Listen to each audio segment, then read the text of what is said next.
I have 114 gold records, 78 number ones, 57 Grammy nominations, 7 Grammy nominations by name. I just found out 2 of the top 44 radio songs in history I worked on, which were Uptown Funk and Gold Digger. I have 47 released BTS mixes. I probably have 20 or 30 gold records with BTS. He's Ye now, but the old Kanye was one of the most brilliant people I ever worked with in my entire fucking life.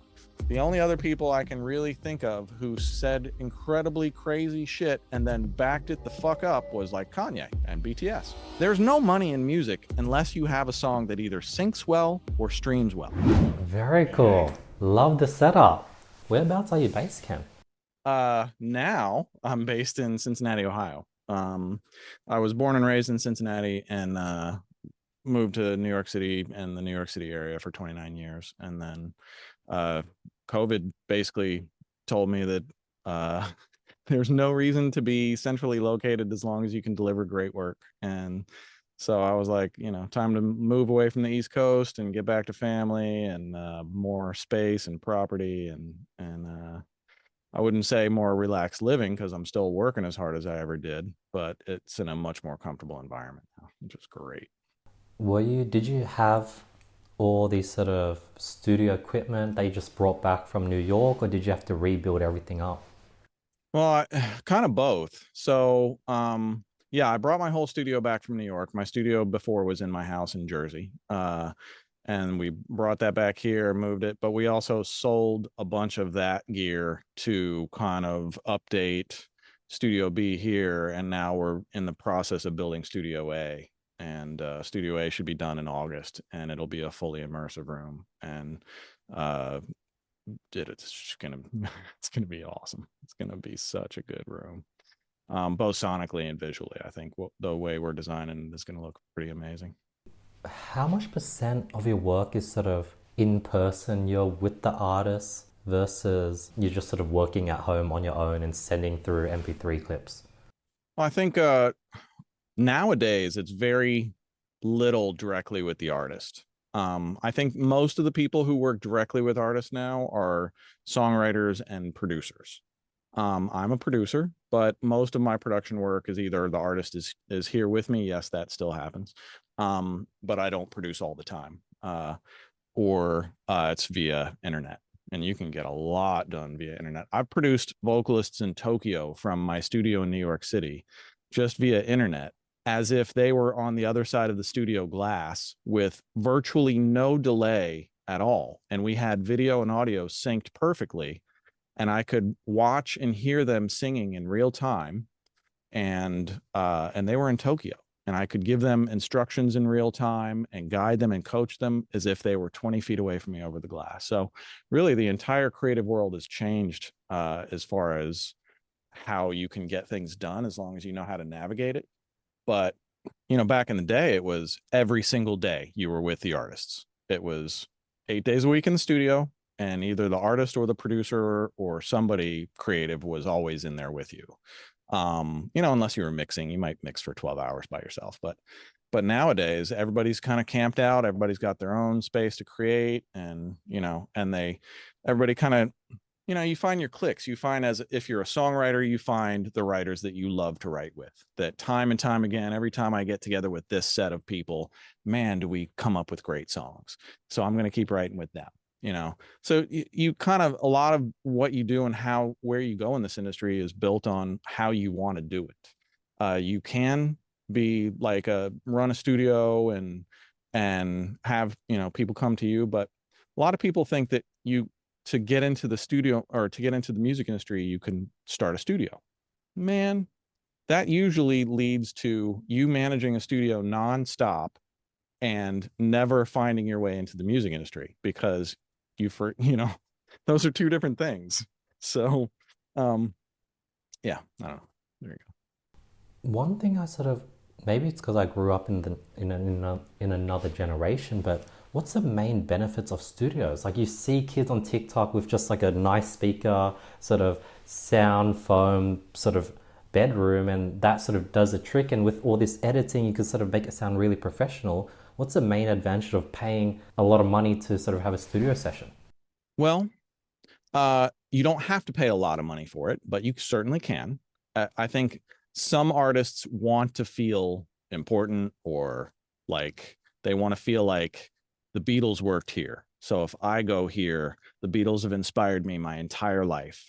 So I feel like if I get into that room where they created all of these hits, then I'm going to get some pixie dust off of that. So there's a lot of that that goes on, especially at higher levels in the industry, where you have a little bit of money to play with, and you do. And as an artist, if you're signed to a label and you have a budget, you can say like, okay, we have this much to spend on this. Where do we want to go? Abbey Road, sure. Um, but most people have their own places now. So if you know what you're doing, you can get highest quality stuff probably with under a $15,000 investment. But the investment is the time and really knowing what you're doing. That's like a 10,000 hour investment. So the 15 grand is easy. That's the easy part of that one. And if you spent the 15 grand without the 10,000 hours, then most likely anything that you create is probably not going to be very good for a long time. But, everything's a journey. Like wherever you are now is not where you're going to be in a year or 2 or 5. And if you're looking very short term with track shoes on, it's not a good way to look at the music business. If you're looking marathon runner, like, okay, I got my goals, mile 1, mile 2, mile 20, mile 24, mile 26. All right, I'm there.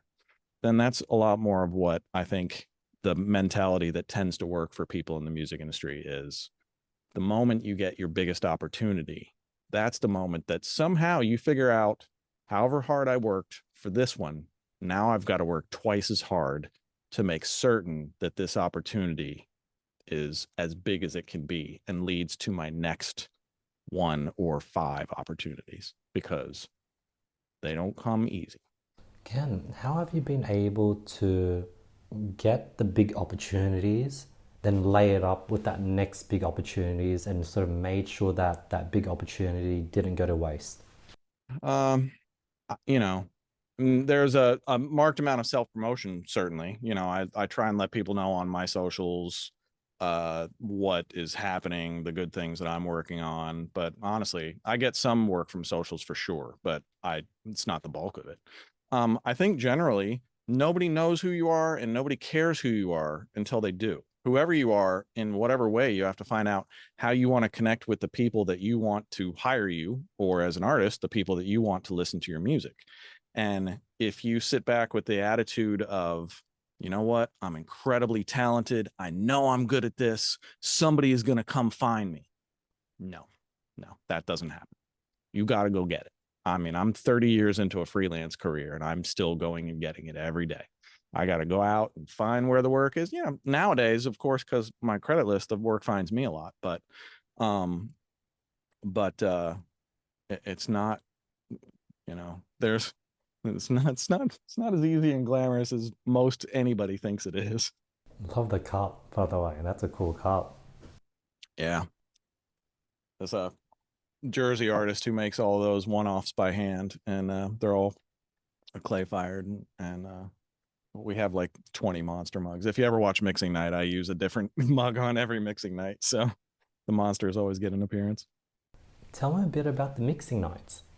So mixing night is it's my YouTube show, I guess. I describe mixing night as Howard Stern for studio folks. So I'm not trying to educate you, though you're going to get some good tips.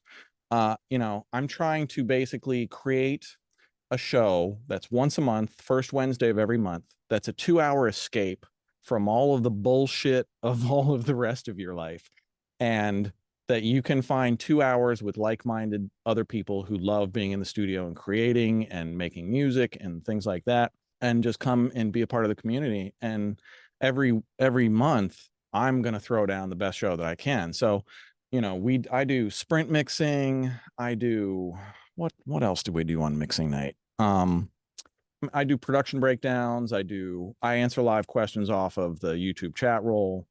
So there's always like, I try and always loop in the community into, what do you want me to show you? Like, I'm here for you guys. This is your 2 hours a month. And I want to make sure that you leave out of this 2 hours of mixing night going like, whoa, that was what the fuck was that? Like, you know? So, and I also, The other thing I love about mixing night, you can find it at youtube.com/mixing night, or you can just Google mixing night Ken Lewis and it'll pop right up. But the other thing that I love about mixing night is I've kept it unmonetized. So we make no money on the show whatsoever, uh, so that we can use copyrighted material, because the moment you use copyrighted material on YouTube, they cancel your income streams and give them to the copyright holders. So I would rather show cool stuff using copyrighted material than I would, and it's not like I'm stealing from anybody, than I would do a show that is specifically geared to earn myself money. That's never, we started the show in the beginning of the pandemic, first week of lockdown in New York City, when COVID was hitting New York City like a fucking freight train. I mean, it was horrible. And everybody went from normal to completely locked down. Nobody knew what the fuck was happening, how long it would go. So, and I had my friend Dominic over from Germany staying with me. He was supposed to be there for a week, and he got stuck with us for 3 months. And we were like, we got all this gear, we got some cameras. Why don't we just do a YouTube show and see what happens? So we started out with Q&A with Ken, and ran a bunch of episodes with Q&A with Ken. Then it morphed itself into mixing night, and we're still going after over 3 years now. That is so cool, Ken. Before we go too deep in, Ken, could you please give the audience like a bit of an intro on who you are and sort of what the main things that you've been focusing on recently? My name is Ken Lewis. I make records. I am a mixer, producer, songwriter, engineer, arranger, multi-instrumentalist, vocalist, sample recreator, educator of sorts. And I've been working in the music industry for 30 years. Top credits are I have 114 gold records. I have something like 77 or 78 number ones, 57 Grammy nominations, 7 Grammy nominations by name. So it's going well. I just worked recently on Taylor Swift's Midnight's album. What else has been popping recently? I just found out this week that two of the top 44 radio songs in history I worked on, which were Uptown Funk and Gold Digger. So, I've kind of been meandering through the music industry as I don't know, a chameleon or a unicorn or somebody. Like, nobody does what I do. I'm like this octopus that has all of these different skill sets built up over years of just being asked to do the craziest shit. And I'd say Kanye has a lot. The old Kanye West has a lot to do with that. He started hiring me in 2002, and I came on board working with him as his sample recreator. So he would sample something, couldn't get it cleared, and then they called me up and they were like, do you know how to recreate samples? And I was like, of course I do. Send that shit over. And this was before Kanye was an artist. This was Kanye as a producer. So I started recreating and flipping samples for Kanye, and then that led to still doing that, but also doing other things like production and performance and things like that. I produced the horn section on all of the lights. I've worked on Power, Heartless, Gold Digger, the College Dropout. Last album I worked with him on was Pablo, I think, and none of my work I used. But that's kind of when you have a Kanye West. I became the guy that when Kanye didn't know how to get something, but he knew what he wanted, it was the, he'd probably try his inner circle guys, and if they didn't come through, it was call Ken, and Ken would figure it out. I was the figure it out guy. So, when Kanye called me for the horn section on all the lights, he never once asked me, do you know anything about horns? Never came up. And I had never done horns for him before. He just was like, he must have been thinking like, I've thrown so much crazy shit at this guy that he's just going to solve it for me, and I'll just give it to him. So I did. So after, 20 years of doing that kind of shit, all of these different skill sets go in all of these different directions. And now I'm really working hard to find things that pull all of those skill sets together that I can really utilize everything into, more projects than just, using this skill for this and that skill for that. And, but wherever there's a paycheck and, something I want to do, and I'll go. That's super cool. So, for example, with Taylor Swift's most recent Midnight album, what did you sort of do, or what role did you have in the album? I'm officially credited as a recording engineer on Lavender Haze, Question, and Vigilante shit. And I also worked on the Lover album on background vocals on False God. So my official title is recording engineer. My NDA title is I can't talk about it. So when you work on projects of that level, and I have rarely signed NDAs in my life, but the moment Jack Antonoff puts an NDA in front of you and says you don't get to know who the artist is until it's out, sign away. What do you need, Jack? And um, those things are usually like really top secret and really to the vest. But being even a small cog in that huge wheel is unbelievable. Especially like, we didn't know it was going to be Taylor, and we were certainly hoping it was going to be Taylor.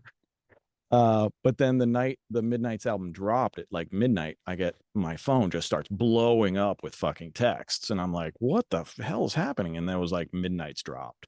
Oh shit. And then the next week, she had the top 13 slots on the Billboard Hot 100, and I had 3 top 10 singles at one time, which had never happened in my entire career. I just recently had three albums in the Hot 100 top 10 again, and that's only the second time in my career that that's happened. And 2 of those albums this time were Taylor's.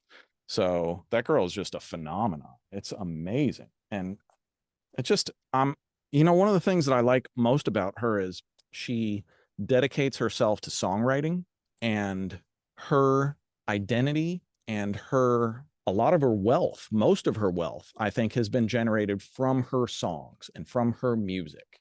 And most other really wealthy musicians or artists can't say that. They did great in music, but the liquor company made them the billionaire, or the clothing line made them, hundreds of millions, or the drink line or whatever it was made them far exceed anything they did in music. Taylor, she's making more than any of them only in music. It's so impressive. And she is, I think, the best songwriter on planet Earth. I've said that for over a decade.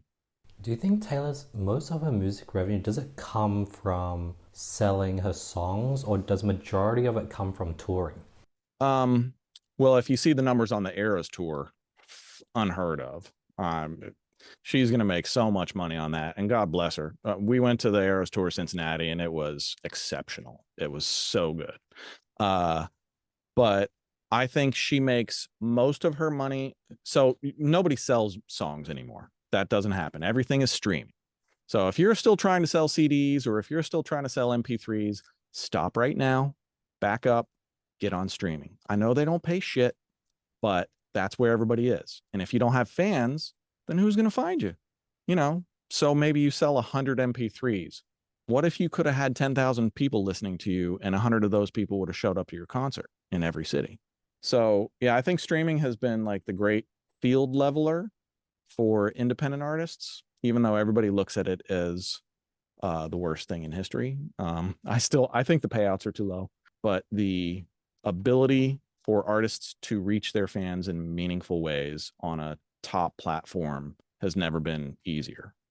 And I think, pretty sure it's a historic fact that right now in history, more artists are surviving solely off music revenue than ever before in history. And I think a lot of that has to do with streaming, because I don't have to be famous to earn a living on streaming. If you're an artist and you build up a following of 500,000 followers a month, so you have 500,000 monthly listeners, then chances are you're probably going to average 2 songs per listen, maybe. So that's 1 million listens a month. And if you own all of your content, that's $5,000 a month only on streaming. If you can ramp that up to 1 million, then that might be 10,000 a month that you make on streaming. It's more of a sustain game now, and it's more of a constantly feeding your fans. And it's now not the music business, it's the entertainment business, which really sucks. But we're here now. It's almost impossible to be a successful artist, especially starting out, if you're not on TikTok or IG, or at least one platform where you're really successful, and you're really working your fan base and your potential fan base really hard, because fans don't find you. You got to go put yourself in front of them somehow. And then you got to relentlessly network if you want to be an artist and grow a career. And at the same time, you've got to write great songs and create all this TikTok content. It's not like it used to be. I think it really sucks that creators have to do everything now, but here we are. With artists like Drake and Taylor, when they release like a 12 song album, 12 track album, did they have to go through like did they make 100 songs and pick the top 12, or did they just spend that whole time perfecting 12 or 16? Every artist is different, so I can't speak to Drake's process. I've worked for him, never in the same room with him. But there are some artists. There's a famous girl. I'm not sure if I should mention this or not, but it's a famous girl I worked for on a big hit a while back. And when we were hanging out, I was asking, how's the album coming? When is it gonna come out? And they said, it's gonna come out in about 2 or 3 months. So then I was like, how many songs have you wrote for it so far? It's 160. 160 written and recorded. Wow. Maybe not all to completion, but far enough to know whether they actually think they have something, which is a lot of songs. And that was 2 or 3 months before the end. So they might have tacked on more after that. And I think that's a really common thing for a lot of artists. That's an extreme, I think, but I think it's very common for a lot of artists to either have one camp that they create everything with. And if you're not in that camp, you might as well be a million miles away. You're not getting in that camp. Or like a label might take a new signing artist and they might put them on the songwriting circuit, and they'll put them with 50 different songwriters in 2 months, and almost nobody gets paid for any of that work. And they'll write 50 or 60 or 70 songs, and 30 or 40 or 50 of them will get finished. And then they'll whittle down the album to 10 to 15 songs. And then the record company will go cut deals with only those creatives, and everybody else, that was time wasted. And that's that's the business we're in. It's kind of a shit business. And one of the good and bad things about that is if you can get into that loop, amen, man, you can do really great, and you probably worked really, really hard to get in that loop. But if you can't, then opportunities are scarce. So as a producer, if you work with an artist and you sort of produce like 50 songs, but only one was actually chosen to be released, does that mean you only get like a percentage of revenue for that one, and all the other 49, all that time went to waste? Correct. Now, there are some producers and writers who are big enough to command an upfront fee for showing up. And so, but that's the top tier of the industry.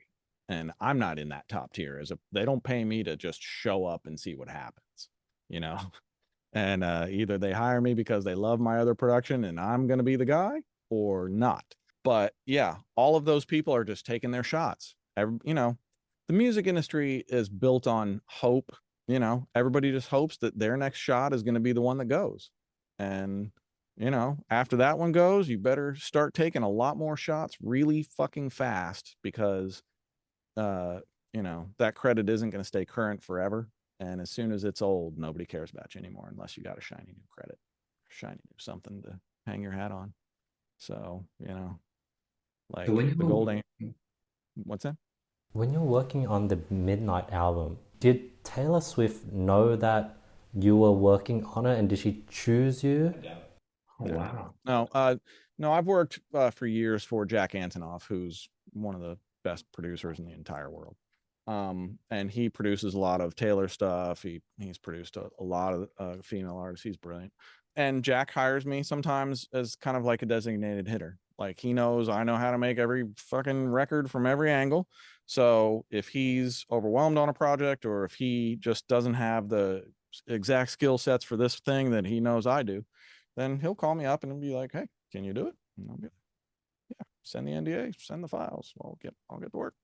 So yeah, I'm pretty sure, unless Taylor was in the room when the conversation was happening about me, that she had no idea, nor should she. It's not, my contribution to that album it wasn't critical to be in the same room with Taylor at the same time. Jack Antonoff couldn't have made that record without being with her nonstop, but not me.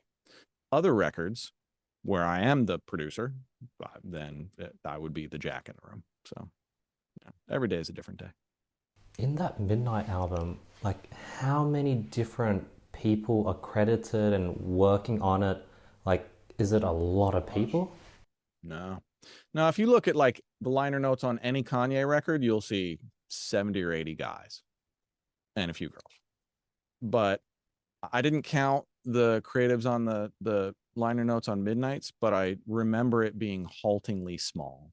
And when I saw that, I was really, really shocked that I was the one that got any call for anything. So, Yeah. like, you understand, like, had they called me to pick up Taylor from the airport, my only question would have been, so what's going to be the credit on the liner notes if I do that for you? And so, you know, in my business, I mean, the money's great, but the money spends really quick. And the credits, especially at that level, last a long time. And, I always try and do my best work to keep my credits current and my skill sets current and sharp. And it's a self-perpetuating cycle usually. In one of like Kanye's recent albums, like you know how people usually feat like the featuring artist, he just didn't have that at all on any of the songs. What's happening there? I'm pretty sure if you go to the details, you can see the featured artist. What's happening in that scenario? Honestly, I don't know. I haven't talked to Kanye in maybe 7 years, and seeing him lately, I don't want to. Um, he's Ye now. I don't know who Ye is. I've never met Ye. I don't want to meet Ye. But the old Kanye was one of the most brilliant people I ever worked with in my entire fucking life. Dude was a musical genius.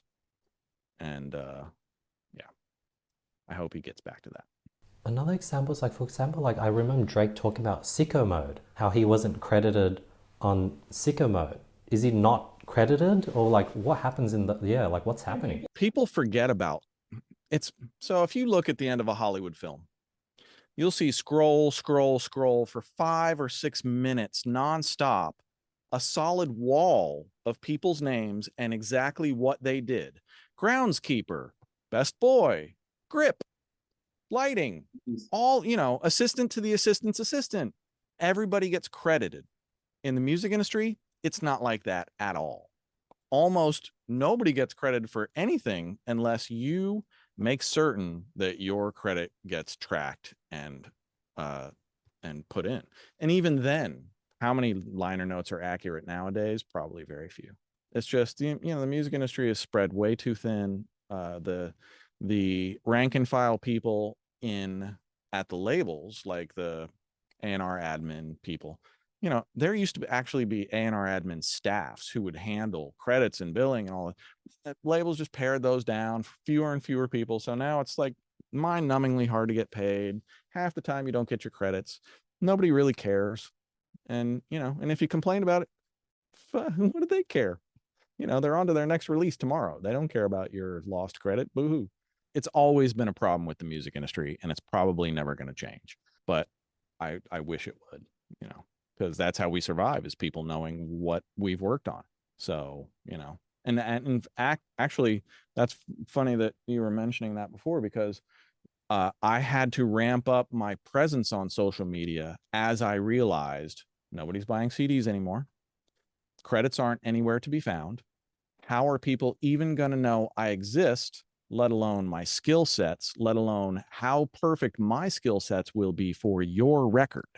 And it used to be back in the day, albums, liner notes, CD liner notes, you could see everybody who worked on that whole thing if they got their actual credit, which again was hit and miss. Nowadays, can't find it almost anywhere. So, like mixing night, the main benefit for me with mixing night is it keeps me kind of active in the public eye, and uh and it keeps people who give a shit informed about what I'm doing, and spreads the word and lets other people find out about me so that I can continue to work. And that's really, like, have you been following this SAG after strike, the Writers Guild? Oh yes, a bit.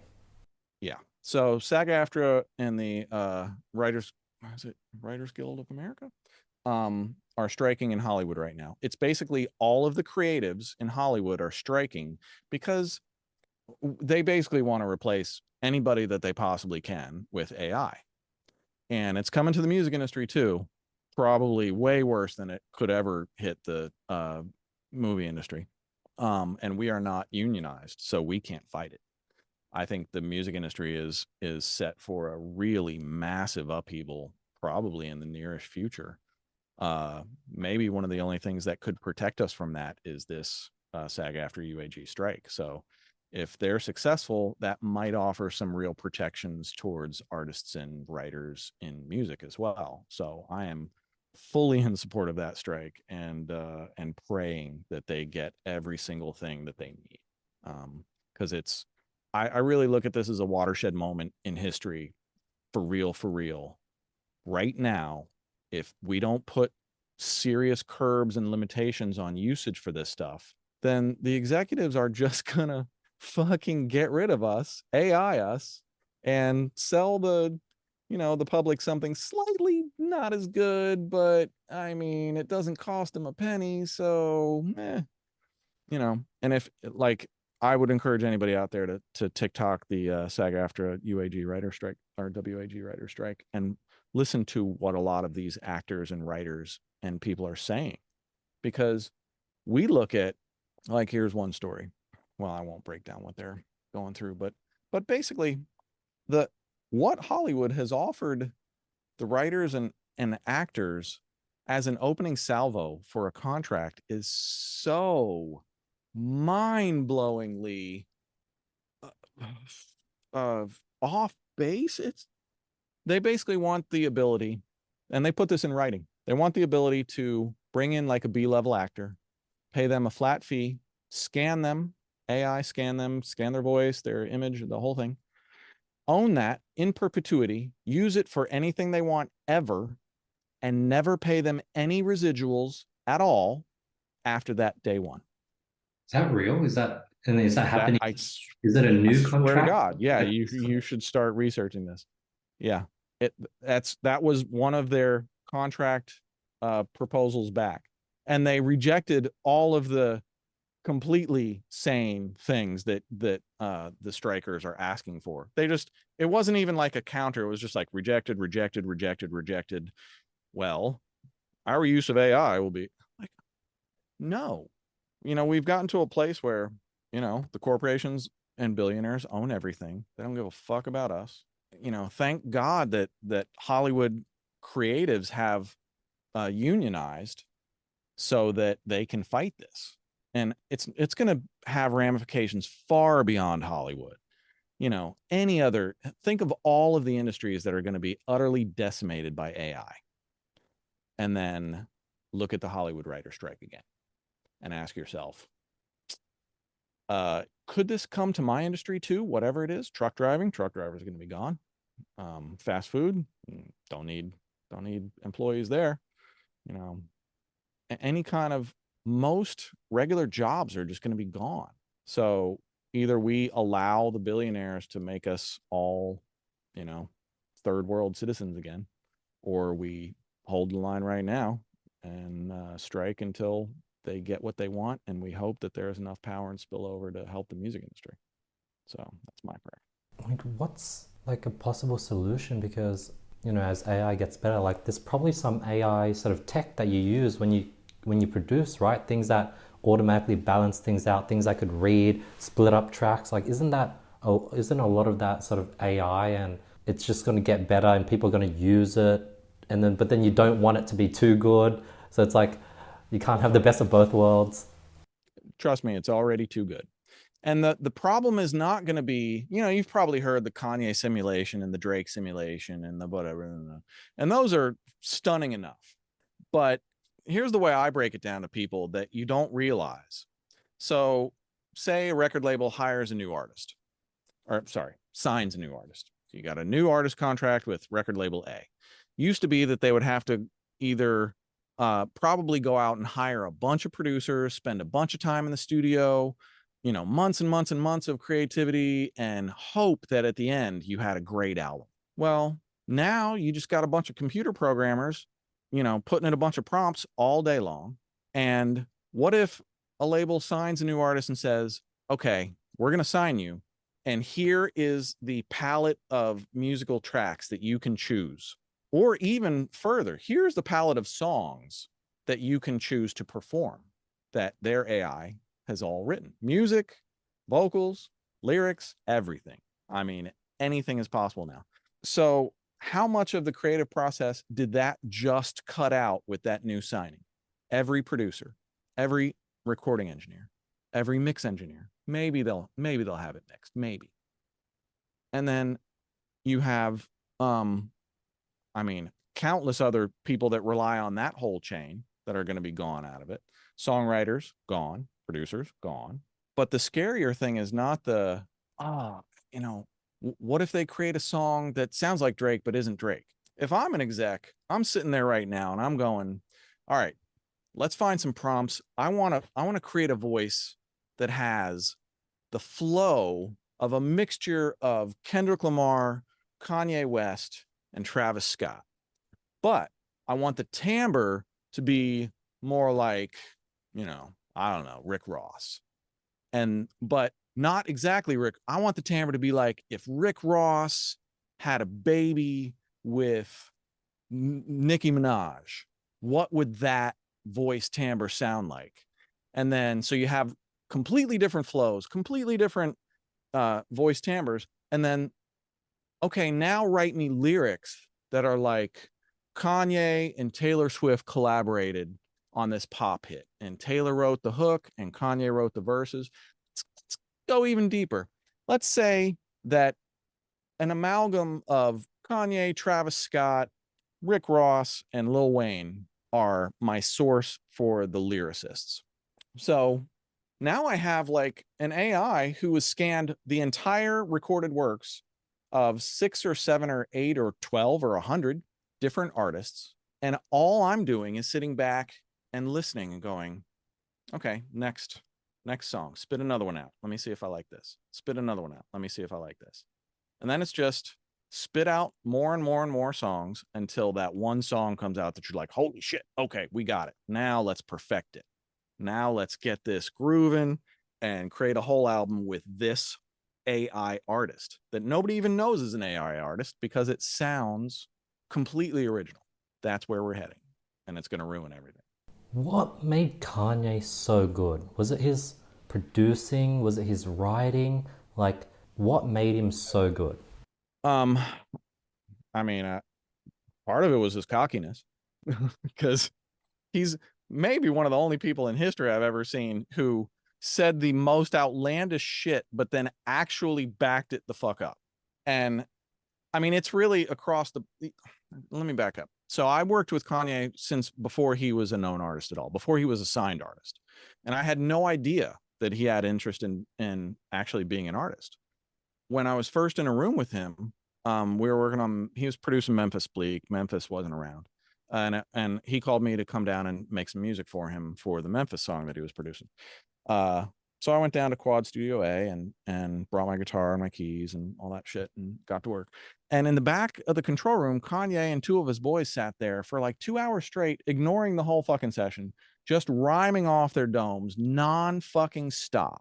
And the shit Kanye was rhyming that night was so different and so innovative and so higher level than any shit I had probably ever heard. I was just sitting there going, oh fuck, this guy's a fucking artist. Oh shit, this guy is either going to sell 10 million or 10 because either everybody's going to get it like I'm getting it right now, or it's so different that nobody's going to get it. And almost nobody ever signed him. And I think so. You have to remember, first he was an innovator, and he completely, like, the music industry was going straight ahead, and then it just went fucking turn right. And that was Kanye changed everything. And then he did it again several times in his career. The way music has followed him, it's been incredible. His biggest attribute, the old Kanye I know, was being a visionary, having a vision for what he wanted. His lyrics were undeniable. His music is undeniable. Sampling is undeniable. His ability to put a song together is undeniable. He's brilliant, but his his ability to realize his vision at the highest level is what sets him apart.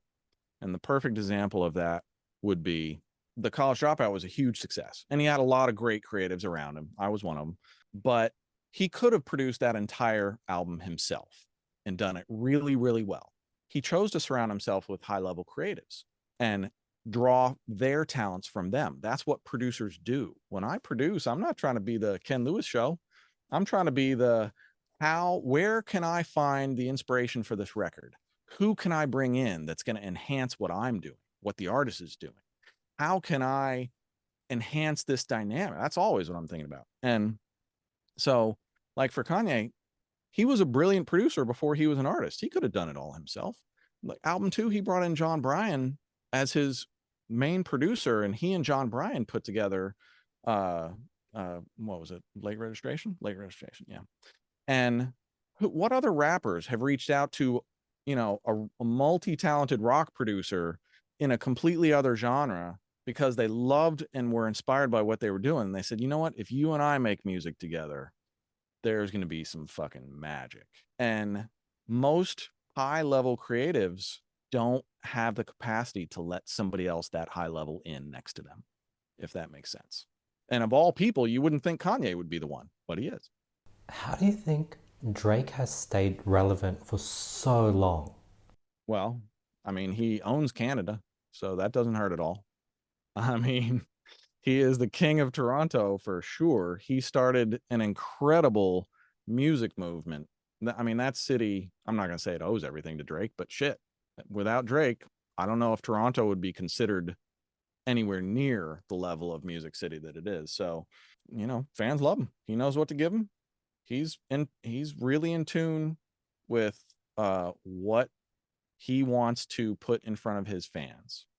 And usually that works great for him. I mean, he's great. I think his simplicity is a big help too. Like, easy tracks, you can hear his voice clear as day. There's not much clouding it up. He's a great writer, great flow, So how did you avoid not getting repetitive? Because, for example, like if I'm looking at Kanye's discography, like every album is so different, and it always feels like every new Kanye album, people are a bit shocked, they don't understand what's going on, and then you re-listen to it 5-10 years later, and you're like, wow, I get it. And it feels like Kanye is always ahead of the curve. And it's sort of hard to stay relevant for that long. Yeah. Well, I think I don't know how he's done it for so long. Like I said, back to Kanye, he's an innovator. I mean, the reason I think it's not like he's fallen off much musically, but he ain't what he used to be. But now he's focused on fashion and this and that and this and that. No. Back in the day, man, it was music. You knew what you were going to get from Kanye West. You were going to get incredible lyrics. You were going to get songs that, like, when I heard the College Dropout for the first time, it had this amazing ability to allow me to relate with it and connect with it, even though I never lived any of those stories. But his stories are so vivid and so well crafted that you feel like, I'm in this. Like I can see the fucking video as I'm hearing the lyric. It's just so descriptive. And I think he's gotten a little bit away from lyricism over the years.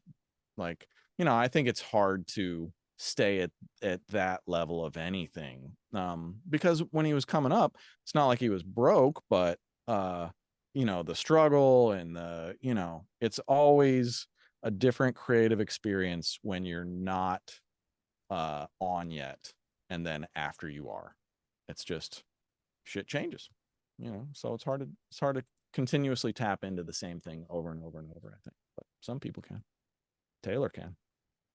I was listening to a recent interview with Zayn Malik, who used to be One Direction, and Pharrell. And I was just hearing these guys, like, every morning they go to the studio and they just do what they do for, a few hours, and then they go home and they go on with the day. And they do this every single day, yet they haven't released an album in years. Trust me, the label's probably pissed about that. I mean, it's not like Pharrell is cheap, but Zayn is probably caking with money. So, I don't care.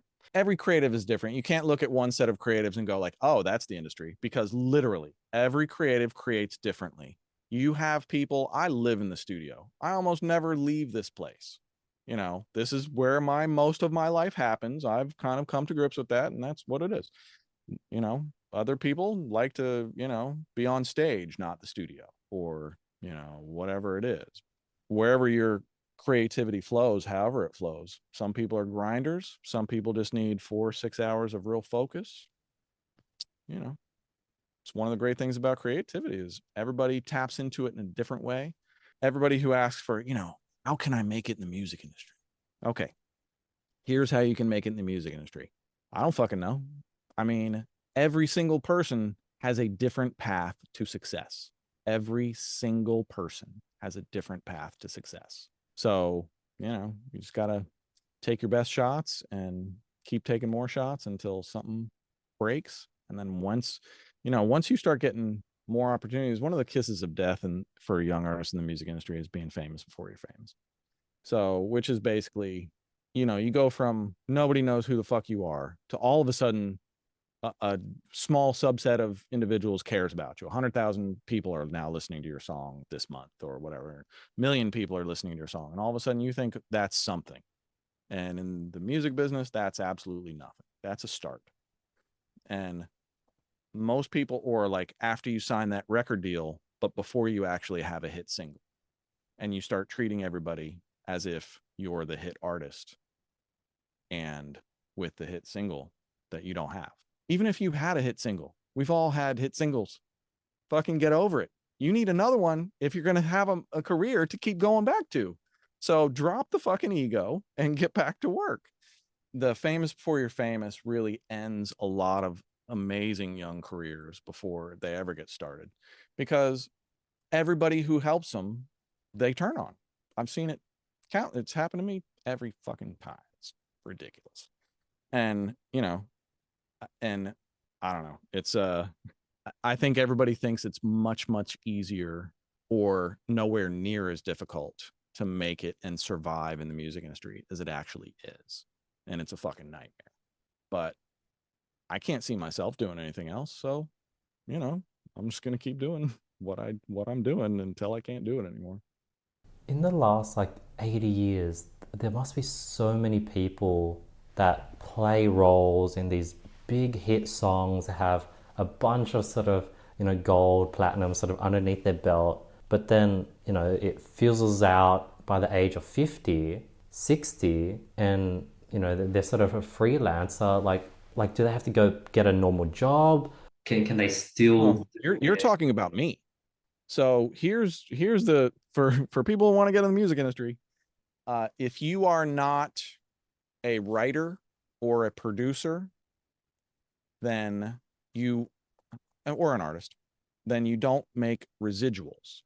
You can make some residuals on certain things, but most of the residuals are made from writing and publishing and not live performance, residuals, masters. So masters, publishing, and writing. So if you don't own any of the master, or if you don't have producer points on a record, or if you're not a writer, then you don't get any of the spoils of the success of that record. And the only thing that you made was your upfront paycheck, which is now long gone, and you need to go find another one. And this is me every day. I've made a lot of money from residuals over 30 years. If I took all of that and put it into a 1-year lump sum, I'd be like, holy shit. Spread that out across 30 years. And I'm like, residuals are a small part of what I do. I'd like them to be more. A hit record is really, really hard to come by as far as residuals go. They just don't grow on trees. Most creatives, like, you look at my resume and go, 114 fucking gold records. That dude must be rich. Holy shit. The gold on the records is not real. I am not rich. I live a very middle class lifestyle. I'm very happy, but I ain't close to rich. And that's because most of my career has been spent as a studio guy helping people make their records. As even sometimes as a producer, you don't always get royalties as a producer. You usually do. You should, but not always. Depends on what you're hired for and what deal you go into it with. So, yeah, it's kind of like it's one of the reasons that the Hollywood actors and writers are striking right now, because all of those residuals that they used to live on are now not being paid out by the streaming services. So their income is just gone. There's no income anymore except for that upfront thing that they got to do the whatever gig that they got. They got an upfront fee, then they should get residuals. But yeah, so if you're not making residuals, you're probably scraping by in the music business, and paycheck to paycheck and gig to gig, and you hit you hit great times and you hit lean times. And everybody goes through that. I've certainly gone through a lot of lean times. But what else am I going to do? Ken, right now with your sort of all the work you currently do, can you ask for residuals and have a lower upfront payment? Or is it usually all upfront, zero residuals, zero sort of royalties? Well, if I'm a recording engineer, recording engineers don't get points. Mix engineers rarely get points. I mean, I get points as a mixer sometimes. Rarely they pay out. And occasionally I make a little bit from them, but not a tremendous amount. So a lot of the creative roles throughout the music industry, if you're not getting that residual, the only thing you make is the upfront, and that's that. And they're trying to take away the residuals from us as well. So that's kind of a problem. Now, even if someone did get residuals for writing, producing, like if each stream that song makes gets 0.002 cent a stream, and then it has to be split between the artists, everyone that has royalties, and the label, like the residuals would be nothing, right? It depends. Every project's different. So in 2018, me and my dear friend, old production partner, Brent Colatalo, started developing an artist named Des Rocs. And we developed Des Rocs, who's AKA Danny Rocco. We started Des Rocs in my studio from nothing. Danny came in, played us a ton of songs. None of those songs ever came out. But in them, we heard like, okay, this dude is fucking talented. We should work with him. So the three of us worked together, and we all worked to split rights. Me and Brent took half, and Danny took half. And that's what it was. And for a year, we spent about 4 long days a week in the studio together, grinding, making song after song after song. We probably created 20 or so songs before we put one out, and changed the direction of the project several times. But then we started dropping songs, and it caught pretty quick. And we've done great at streaming. We've done great in sync licensing, which is using music. Your music gets used in film, TV, video games, any kind of motion stuff. That's one of the best rights projects that I've had, certainly recently. And between streaming, when we had him, he was peaking at 1.7 million listeners per month, which was probably equating to about 3,000 streams a month, which was equating to 15,000 to split between us and him. And so for every month we were splitting that much. That was pretty good. And then sync licensing, you could have a sync license come in for, I mean, we don't go for the small shit, but 2,500, 3,500, 5,000, 10,000, 50,000, 100,000. Like, it depends. And the same song can license for 5,000 and 200,000. I've seen it happen. And one doesn't really affect the other. I thought early on in sync that, I'm going to save my best song for that one perfect sync opportunity that's going to make this one song $1 million. No. Nobody cares what your songs have synced on previous to what they want to sync them for. So take any sync that you can get. And if you want to do well in sync music, you got to get a sync agent, because that's the only people that music supervisors will deal with, is sync agents. And my sync agent is Lyric House. They're brilliant. What is a sync license, and what is syncing? So synchronization of music to motion picture of any kind, not film, just moving picture. Synchronization of your music to somebody else's thing. It's a one-time upfront fee, and half goes to the master, half goes to the writers and publishers. And it spells out in the sync license what the usage is. If they use more than what the license says, there are bump ups written in the contract that automatically get you paid more. So like in Des Rocksland, first thing, one of the early things I did before I met Lyric House, I landed us 3 syncs that came in at $8,000 a piece. And then by the time those syncs were paid out, all 3 syncs paid out $20,000 each for those 3 songs because they had used more of the usage than they originally thought. So we made 60 grand right off the jump. Not off jump. We were a year and a half in. But we made 60 grand. And then I took that momentum and I went to Lyric House and I said, hey, Lyric House, I'm Ken Lewis. I know what I'm doing. I've made a few things you've heard. And I have this artist that I'm developing now who's really incredible. And what if we all partnered together and did some sync work? And so they took me, they didn't take Des Rocs on, they took me on. So they represent my share of anything that I create to film, TV, video games, stuff like that. So they know what the licenses should come in at. They negotiate them. They make sure they're at the right dollar amounts that that should be happening. They make sure that the bump ups are correct. Again, these are sync agents. They make sure that the bump ups are correct so that if they get used more, then you get paid more. But the reason that music supervisors will only work with sync agents is because of sampling. Sync agents pre-clear all music before they ever put anything in front of a music supervisor. And they don't hold all of the rights. They control all of the rights to be able to sign the sync license. If a music supervisor is dealing directly with a producer or an artist or a writer, and that artist or whoever forgets or doesn't want to mention that maybe they sampled something and it's buried in the song, I mean, nobody's going to know, right? Nobody's going to know. So they're just not going to mention it. Well, that sample could get that Hollywood studio sued through the fucking teeth. So nobody wants to take that risk.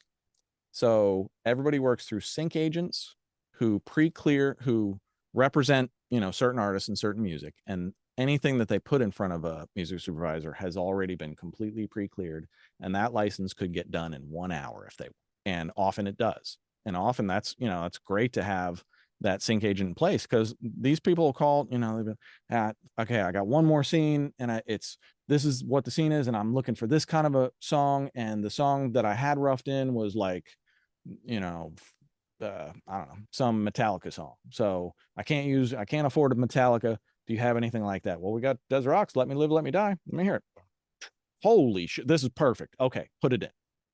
And in sync business, it really often happens that fast.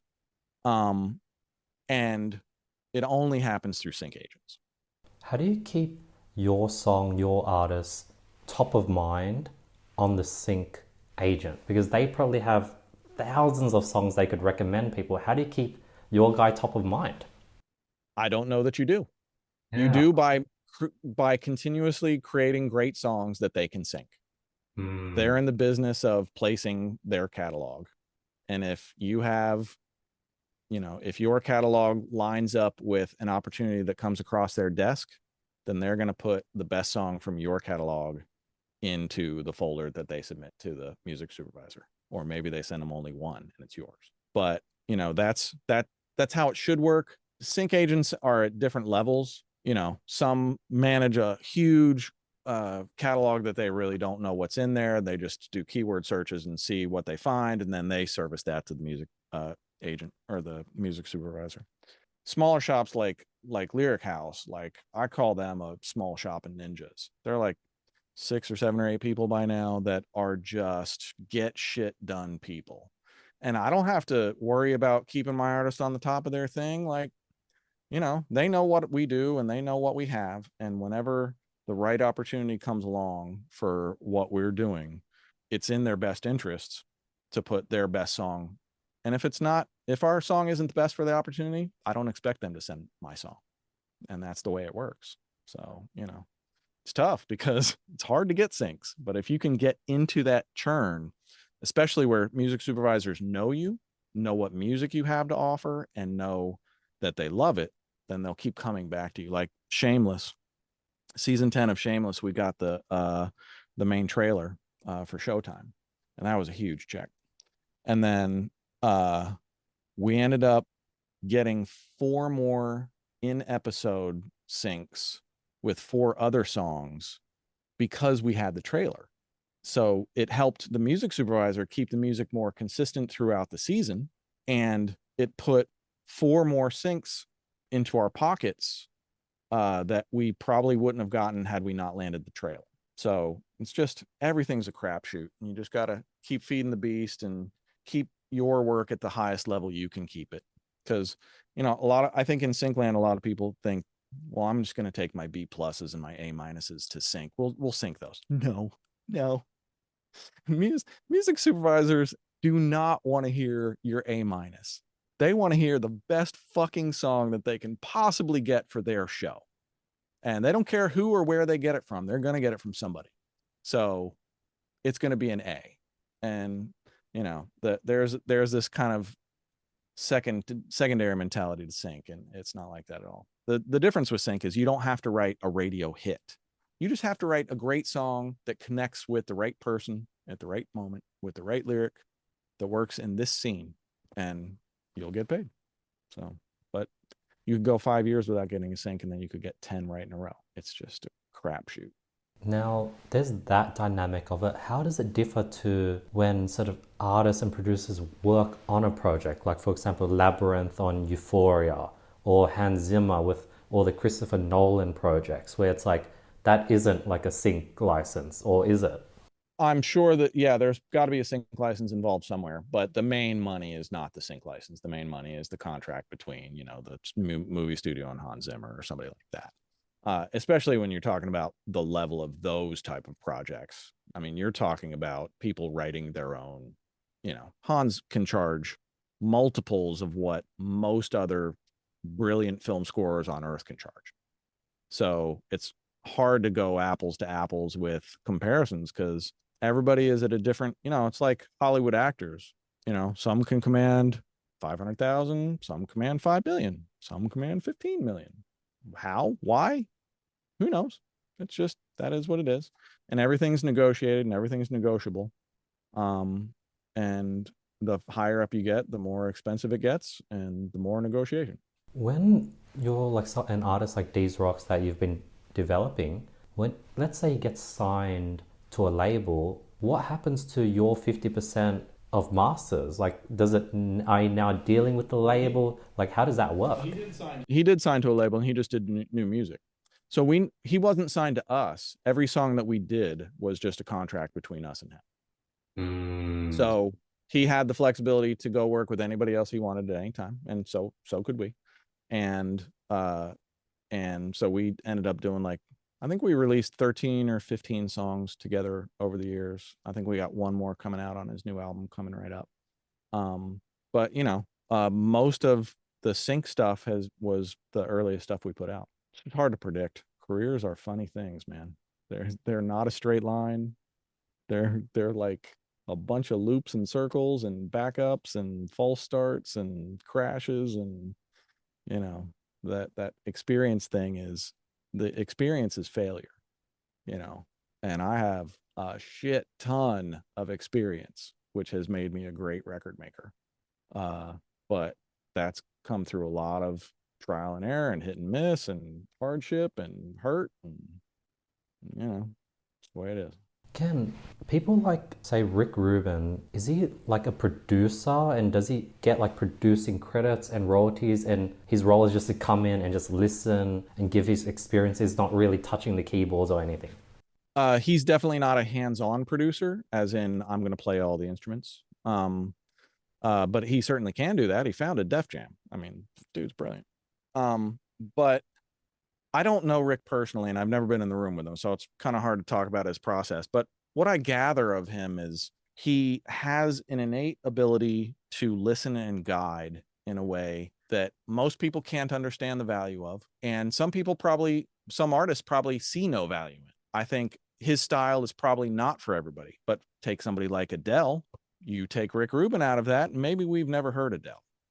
And it's the only thing I can say about Rick is I don't know how he makes records, and I hear he's really hands off, but everything that comes out is just brilliant and connective and moving. And there has to be a huge X factor that's him doing that.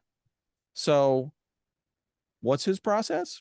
Totally different than mine, but his results speak for themselves. So, you know, again, every creative finds a different path, and he's kind of become like the ear of the industry, I guess, you know. Ken, for you, would the goal be to sort of, yeah, would the goal be to move from sound engineering, mixing, and just to do as much producing as possible? Because producing is where you get royalties, where you get credits. Why can't you just only do producing? Well, who for and how often? It's not what I want. It's what other people are willing to pay me and hire me to do. So you can say, you know, I want to be a producer. I'm going to solely focus all of my energy only on production. And then after a year of not making a fucking dime as a producer, you're going to have a lot of hard feelings about that year that you just spent going like, fuck, was this worth it? What am I going to do now? I'm broke. I got no money. I don't have anything coming in. I got no residuals coming. Like, it's not easy. There's no money in music unless you have a song that either syncs well or streams well. That's it. Especially for people on the come up. That's the two main things to tap into: streaming and sync. And if you don't have a song that syncs well or streams well, you're not making any money. I mean, maybe you can, you know, produce beats for $50, you know, on BeatStars or some shit. That ain't no living. But you know, this is a business where every creative wants to do the exact same thing. So sure, I could dedicate my life to production. And you know what? If I hit a great vein of success, then I might be 10 million further in 2 years than I am now. But if I don't, then I might be selling my house and figuring out what the fuck I'm going to do next. And, you know, and that's me talking from like, if it went right now, like, it ain't easy to survive in this business at all. And if you don't have, you know, if you have one hit, that's going to pay you for a little while. And then unless that hit is going to sink for a long time to come, you got to figure out where your next money is coming from, because there's no regular paycheck. Nobody's trying to give you money for anything. You got to go make it. So, you know, it's really easy to think like, oh, I just dedicate myself solely to production. Sure, possible. A lot of people do that, but probably 100 people try for every one that has any kind of meaningful success. Probably more like 200 or 500 to 1, maybe 1,000. I don't know. But I mean, here's something funny. So there's this app called Muso.ai, and they started tracking credits for creatives, which I thought was really cool. And so they just launched their own chart, and they have mix engineers and recording engineers, producers, songwriters, vocalists, all these different things that they track. So I'm like top 1% of mix engineers, top 1% of engineers. I'm top 1% of producers. So as a mix engineer, I'm ranked 129 in the world, according to Muso, and I'm in the top 1%. As a producer, I am 1,425th in the world and in the 1%. So, and I don't make a ton of money. I make good money as a producer, but probably not enough to solely live on. And I'm in the 1%. So That's crazy. Ken, out of all your Grammys, golds, like all those big names of artists that you've worked with, how much percent of all that body of work is producing versus engineering? oh, it goes in waves. I've kind of shifted. I still produce a lot. I'd say half my time is production right now, which is more than I thought I would be spending on it. I actually was trying to back off of production a bit and refocus more on mixing again, because I've really fallen in love with immersive mixing, and that has kind of made me re-fall in love with stereo mixing. And so I've I personally have been more interested in pursuing that, but then artists keep reaching out and wanting me to do their projects, and they keep being interesting. So I'm like, all right, that sounds fun. Let's do it. So it's really hard. It's tough to figure out what you should be doing, how much you should be charging, what you should be anything. There's just no way to really gauge in the music business. It's just so hard, and everybody's different with different styles of income and different types of income streams and sources that, you know, there's not a whole lot of overlap. Ken, what is mixing? Why is mixing required? Why isn't it as simple as the artist sings a song, puts the beat underneath it, and then done? The mixing process is the last thing, basically. So the artist writes the song, gets together with the producer, or maybe they collaborate and they write together, whatever, and they create the song, and then they record the drums, and then you have a kick drum track and a snare drum track and a hi-hat track and 2 cymbal tracks, and then you have a bass guitar track, and you have a piano track and a guitar track and 3 different synthesizer tracks, and you have individual control over every single one of those different things that I just mentioned, and you can change how loud it gets, how bright it gets, how dark it is, how ambient it is, or how close and dry it is. As a mixer, you can affect all of these things. So basically, people hire me to take everything that they have done and make it the best sonic representation of their creation that I can possibly make it. And that best isn't sonically best. Best is feel best. What is the best feel? What's the best vibe for this song? How does this song translate best so that when the listener hears it, they're in it? And that's kind of the job of the mixer. So people tend to hire mixers due to, their taste, their past credits. Do you like what I mixed before? Then you're probably going to like what I mix for you. And then you develop long-term relationships with people that you mix for years and decades. But yeah, the mixer is kind of like the final creative stop to lock in all of the sonics. Like the difference between an unmixed song and a mixed song is very often staggering, and we have the ability to kind of pull it all together into focus. We know where everything should be, how it should sound, and we can change all of those parameters. If 100 mixers mix the same song, you're going to get 100 different feeling mixes, and you just have to hope that your mix is the one that makes sense to the artist. And then you go back and forth with them after you've mixed, and you revise until they have something that they can press play and they can be like, that's my fucking song right there. Yeah, that's the one. And and then you're done. Then it goes to mastering, then it's off to pressing and radio. So when an artist finishes a song that they're really happy with, they also have to take into account that it might change a lot during the mixing process, and they're not happy. They can't be happy yet because it's going to change. I wouldn't say. My job is not to change everything that they did. My job is to make the best musical interpretation of what I'm hearing. And that usually means that I'm listening to their rough mixes a lot, and I'm going, okay, what's their intention here? What are they trying to how are they trying to make me feel as a listener, as the end fan? How am I supposed to feel? And then I work to that. And I just, you make your best guesses. The difference between a vocal being dry and right up in your face is an utterly different feeling than a vocal having a big reverb like you're in a hall. And the choices that you make as a mixer often are somewhat dictated by what the rough mix tells you, or past work that they've done. If they've always got this certain type of a sound, then that you got to fit within certain parameters and put your own style into it as well, and hope for the best and revise from there.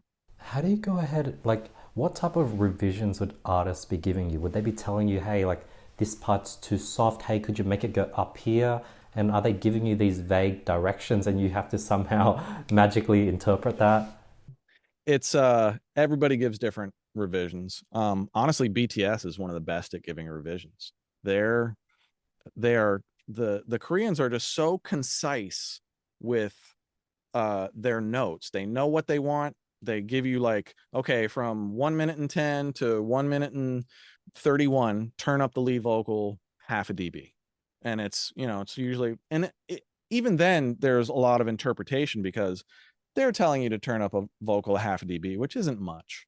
But if I'm reading the notes and I get the sense that I can tell that they want more lead vocal, then I'm probably giving it back to them a dB up, a little bit louder, because it's not just a dummy thing like, oh, they want this part. I'm again, it's all creative interpretation of like, okay, sometimes they give you really vague notes like, it's, it's harsh, or it's, it's muddy, or it's, okay, you I don't that isn't like a turn up the bass or turn down the kick. That's okay, I've got to interpret what you're feeling about this and then see how I can solve that. And you're working with creatives, so usually it's just a nice creative process, and revisions are usually really easy. And the more you do, the better and better the song keeps sounding, and eventually the artist is like, this is the one, let's fucking go. Ken, why isn't the producer doing the mixing themselves as well? Because they built this beat completely from scratch. They're 90% there. They have the ability to increase the dB. They're there with the artist. Like, why aren't they doing the mixing and just finishing the product right then and there? You hit the nail on the head. They can get it to 90%. Do you think hit records are made at 90%? No. No. One of my good mix engineer friends, I was talking to one day, and he and I were sitting around, and he says, Ken, anybody can get it to 95, 96%. People like you and me, we're the only ones who can get it to 100. And not only is he right, but it's hard to even understand what that means if you're not us. Because I can hear something that the producer thinks sounds incredible and is finished, and I can even listen and go like, fuck, this sounds really good. Fuck, I don't know how I don't even know how I'm going to beat this. And then 3, 5, 7 hours later, I'm listening to my final mix and I'm like, smashed it. Fucking no question. So, and if I mix that song a different day, it would sound different. Nobody trying to make hits is trying to get to 90%. We're trying to get to 101 every time. So when Kanye sort of sends you a song, so he starts with his inner circle. He might have a mixer in his inner circle. They mix it. He's not happy with it. He then sends it to you. You mix the exact same song, and he's like, this is way better. But you guys are both mixing the exact same song. Yes. And in Kanye land, I have mixed a bunch of things for Kanye, but Kanye is kind of famous for having like a bunch of people mix it and shoot out, and then whatever he likes best, he'll pick. And mixers, sometimes you shoot out on spec and you don't get paid unless your mix gets chosen. And sometimes that happens with mixers too, all the time. And sometimes if you're notable enough, then you get paid every time for your work. And but I go in, I guarantee my clients will love my work. So I include unlimited revisions until you fucking approve it as final. So I'm not trying to make what I love. Of course I am, but I'm trying to make something that I know the artist is going to really connect with. And I feel like if the artist connects with it, then how could I not? That's kind of the process. Now, Ken, what was your experience working with BTS? Tell me that story. That sounds so cool. So BTS, they flew over to mix their first album with me. And Hitman Bang and Pdogg, and I can't remember the third guy's name offhand. I'm so sorry. But the three of them flew over from Korea to mix the first album with me. And I think they probably hired me because of my previous work with Rain and SS501. And I've worked with a bunch of K-pop, big K-pop artists before BTS. So I don't know how they found me, but they found me, reached out, flew over, mixed the album. And then I've worked with them on virtually every release since. I think I have 47 released BTS mixes.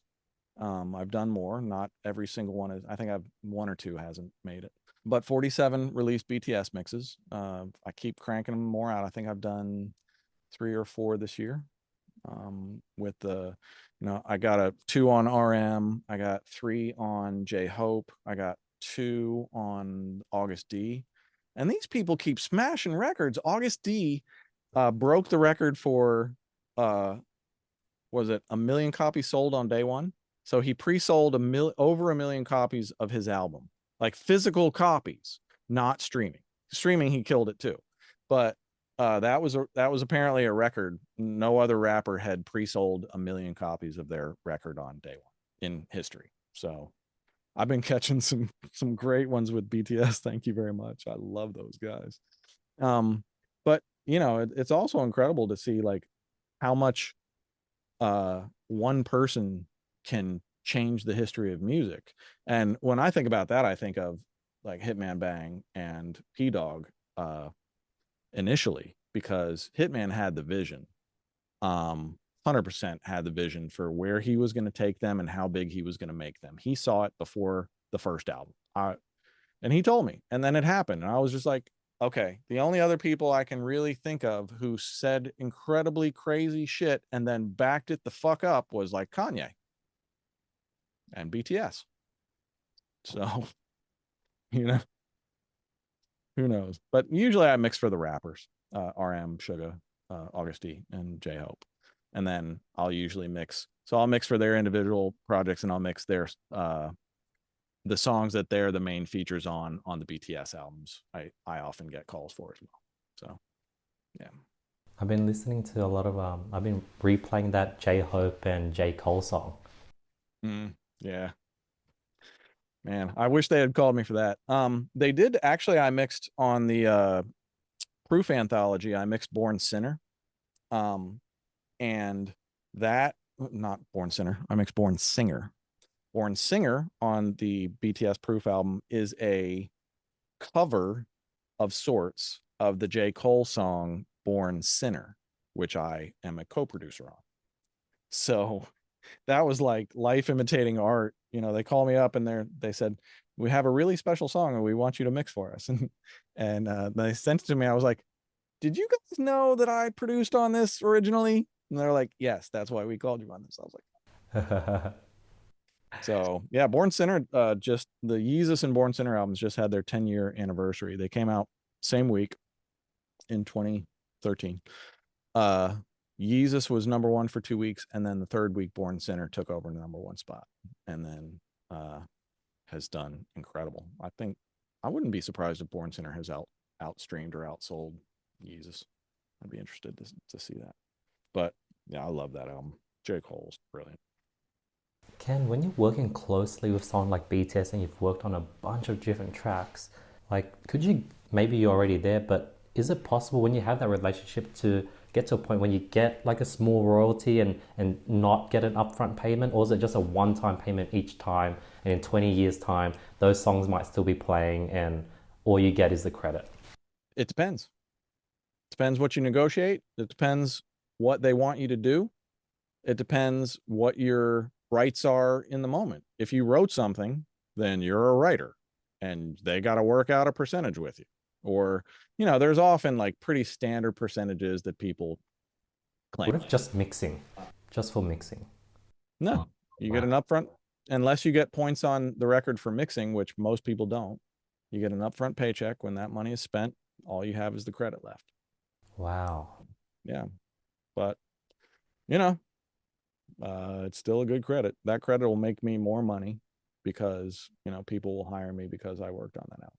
So, are there big name mixers, people who are just solely mixers and they have that much power where they can get royalties just on all their mixes? Oh yeah. I'm 129 on that list. The top 5 or 10 or 15 absolutely command big paychecks and big points. 100% certain.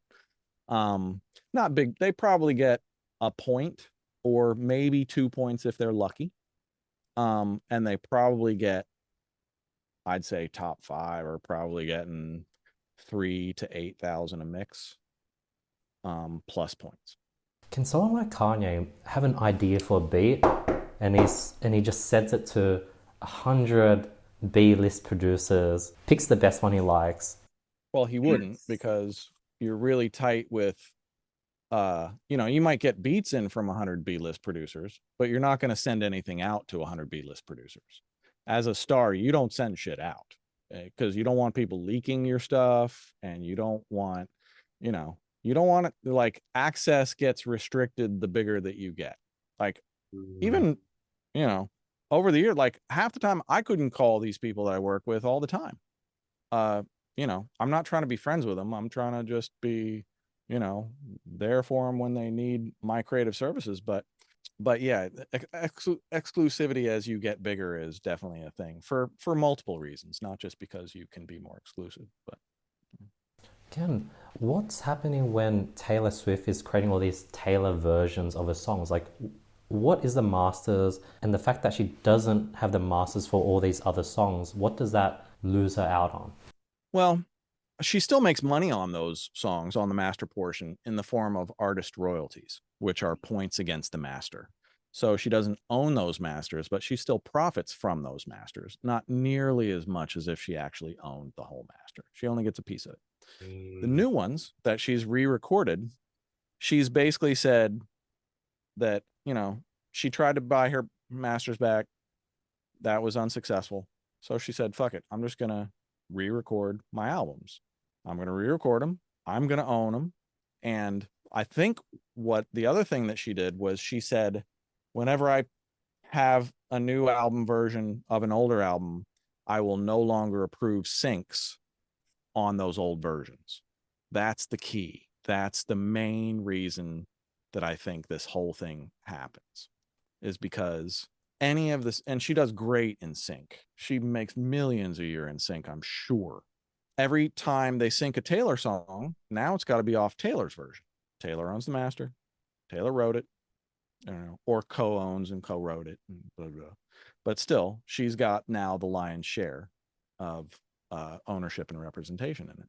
So I think it's something that almost no other artist could do, because it's incredibly time consuming and difficult, and probably fairly wildly expensive to do this stuff. But with the kind of the business model that I perceive her going after, is to basically say that, okay, all of these songs are great songs. They're going to sync forever. My grandchildren's grandchildren's grandchildren are going to hear my songs in TV shows and films. So I want to make sure that anytime those songs get played and used, that I am the main beneficiary, not that label or that person or that company or that whatever. I think that was her main push behind that. And if she's got the power to do it, good on her. What stops the label from syncing the label owned version of the same song? They need the artist's approval. They need the creative's approval. So if I have say I have a 25% of a big hit, and it gets a sync, and I don't want that sync to happen, I can just say no. And nobody else gets that sync either. So all of the other creatives who worked with me on that record lose, because I'm going to be the fucking asshole in the room, but they can't go around you. So that's the one good thing about, being a writer, is you do, unless you've given up that control to others, and you certainly can easily do that. But if you retain control of your writing, then anytime you sync something, they have to get your approval and say yes. Does that mean if there's like a producer from like an old Kanye track that no longer likes Kanye, that producer, if he has the rights, can say no to all sync licenses and cut out? It can happen, I think. I think most labels have probably worked some sort of language into their contracts that if they're giving you XYZ for ABC, that they can do anything they want with it, and you can't stop. That's not all people. Some people have a lot of power to do whatever they want, but most people also like to make money. So if there's money on the table, let it roll. But if you're in a position where you can create an a virtually infinite amount of future wealth for yourself by re-recording your albums, and you know they're going to sync forever. I mean, it's so rare. I don't know almost any other artist that it would really make a lot of sense to do that. There might be some, but I would say not albums, but singles.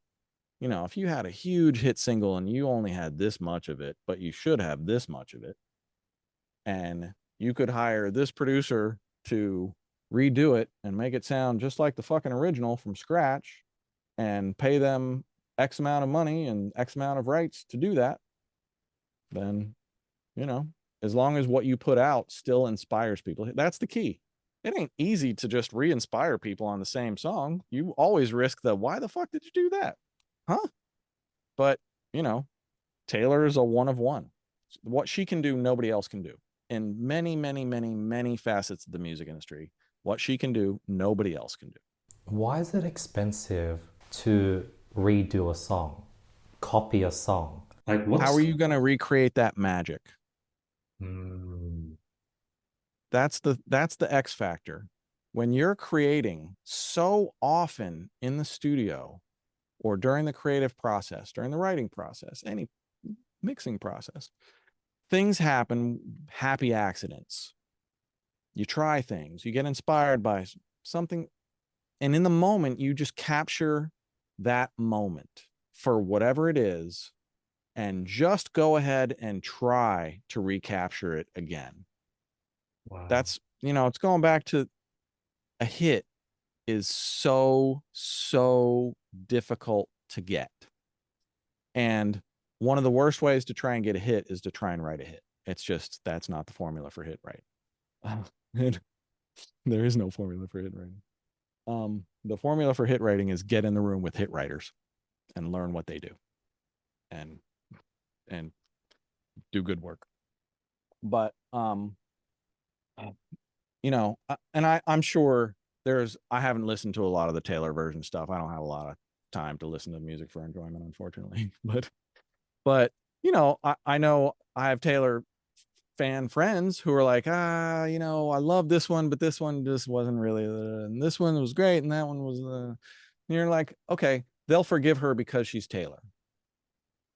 And you know, it's just a new version, and especially on the back of now Eras, the tour, my God, fucking what an amazing tour. Just incredible.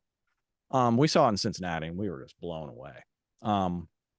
But I've never seen anybody connect with fans the way she does. Nobody. And I don't think that we will ever see another artist with a tour as big as this in our lifetimes. I would be shocked. And I don't know what artist currently in the mix right now could rise to this level.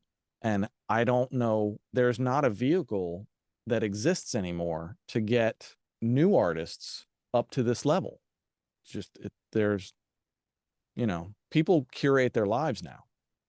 You know, you choose when you want what entertainment, what it is, when you can pause it. You choose what you eat, when you eat, where you order it from, where you buy it from. Everything is a la carte in your life. So that gives the labels less ability to homogenize the music and environment. If Taylor Swift came out today, and how long has her career been? Maybe 20 years so far.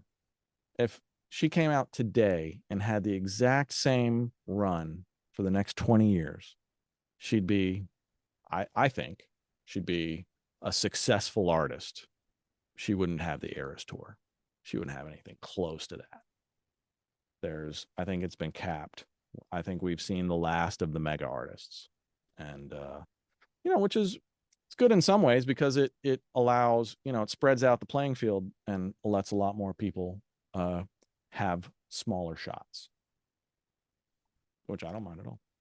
Makes a lot of sense. Ken, what do you think like made K-pop so big? K-pop is like it's a global phenomenon. Like where did they innovate? Are they just harder working, more unique beats? Like did they take inspiration from American pop and innovated it in some way? And what was that innovation?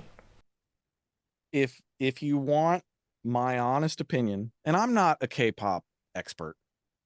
I know about the K-pop artists that I work with.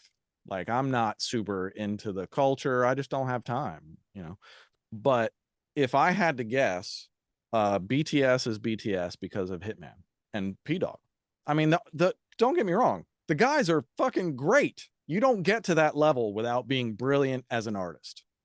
Those guys are tremendous artists. But it was Hitman's vision and Pdogg's execution of that vision that I believe created the opportunity for K-pop to expand worldwide. I mean, take out BTS. Do you think K-pop is even a thing in America? Maybe, but not like it is now, not like a BTS level. But when I tell you Hitman called that shit before the first album, he said, we're going to be the biggest artist in the world. I'm like, all right. And I never discount when people at that level say shit like that to me, because Kanye West was that guy. So, you know, I'm like, now I'm just sitting back on, okay, I'm going to watch what you do. And then he fucking did it. And that's like, there's another story. It's a guy named Steve Greenberg. And he was a top exec at a bunch of different labels, Atlantic and London, and I can't remember. And he had this group signed to him at Atlantic called the Baha Men. And they were not really successful. They were okay. Nobody really knew them. But he had the song "Who Let the Dogs Out." He had a vision for it, and he took the Baha Men. He added 3 frontmen to the group. He switched labels, I think twice on them. I can't remember. Until he found the label that was like, oh, we see the vision of this. Yes. Okay. Yeah, we see this. And he just knew. And if you take Steve Greenberg out of that equation, nobody ever heard Who Let the Dogs Out. One of the most massive hits in history, gone. And he had that vision for years and years, left companies to pursue that vision, formed companies to pursue that vision, all over one song with one fucking group, and smashed it. But the flip side of that is how often people take those same level of shots and they don't go. That's a 1 in a million shot. That's just exceptional vision that you just see certain creatives they just know when you have something, and you know you have something, and you're like, I'm not letting this shit go. We got to find out. I don't care what it takes. I got to find out. Then you find out, and you either make your mark or you dust yourself off and you try again. And that's the music biz. Ken, who is Hitman and Pdogg? Are they like the manager? Are they like a Simon Cowell? Hitman is the owner of the company. Well, he was. Now it's Hebe or Hybe, or I don't know how you pronounce that. But when it was Big Hit Entertainment, Hitman is Big Hit.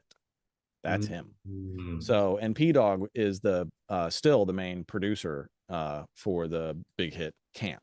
So he's not the only producer by a country mile, but he was, one of the founding creative visions of the record, and has been a seminal, creative guide and producer for them throughout their entire careers. Again, you just see this enormous amount of influence in music. And if you took 6 people off the playing board 10 years ago, we would have a completely different music industry right now. Now, does artists in America like Kanye, Taylor Swift, Drake, do they have a hitman, or are they hitman and the artists combined? Everybody's different. Like, I think, you look at, I don't really know what Rick Rubin did for and with Adele, but, I think Rick Rubin and Adele are like 2 peas. Whereas Kanye was going to fucking make it happen for himself one way or the other, or the 10 other. Like, that dude is just driven as fuck and just had so much talent to back it up. It's ridiculous. And Drake had his core team of, still does, Boy Wonder and Noah Shabib 40 and I'm sure there's other guys that are like seminal to that camp. Um, I think Drake is kind of more camp, and I don't know. I haven't created Kanye in forever, so I don't really know about that. Because Hitman is he just a businessman that put together this music company and brought together a bunch of singers, put together groups, or Well, I think he had success in K-pop before they reached out to me.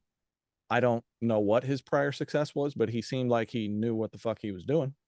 Um, and I know he had some other things happen for him good in Korea. So he had a name, and I don't know how the whole thing was assembled, but I assume that he basically assembled the group and held auditions and then put the whole camp together and then off to the races. that is so cool. Last question, Ken. What do you sort of see? You talked about sort of miles, getting to the 5 mile, 10 mile, 20. What is your 50 mile? My 50 mile is to continue what I'm doing at the level I'm doing it or higher for as long as I possibly can, and hopefully work a little less hard, because I still mostly work 7 days a week. And it's a lot, but it's not easy staying in this level in the music business. So, every gig that you turn down, somebody else gets. And they're probably going to get the next one that came off the back of that gig, and the next and the next, and you didn't.